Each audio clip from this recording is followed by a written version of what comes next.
తెలంగాణలో కాంగ్రెస్ ప్రభుత్వ పాలన తీరు పట్ల మావోయిస్టులు లేఖ విడుదల చేశారు. తెలంగాణలో బుల్డోజర్ పాలన కొనసాగిస్తున్నారని మావోలు మండిపడ్డారు.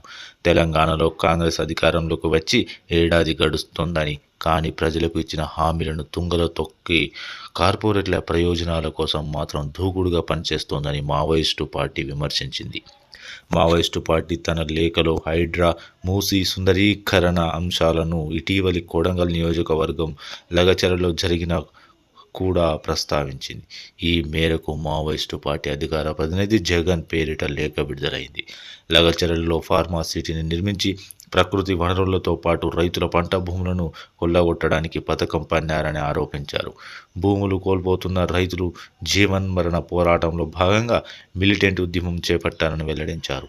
ప్రస్తుతం తెలంగాణలో జరుగుతున్న విధ్వంసం, అప్రజాస్వామిక పాలన కేవలం ప్రభుత్వాల నిర్లక్ష్యం వల్ల, బాధ్యతారాహిత్యం వల్లనో జరుగుతున్నది కాదని, ఉద్దేశపూర్వకంగా కార్పొరేట్ల లాభాల కోసం జరుగుతున్న ప్రయత్నమని మండిపడ్డారు. ముఖ్యమంత్రి రేవంత్ రెడ్డి కార్పొరేట్ల నమ్మిన బంటునని నిరూపించుకోవడానికి అత్యుత్సాహం ప్రదర్శిస్తున్నాడని విమర్శించారు.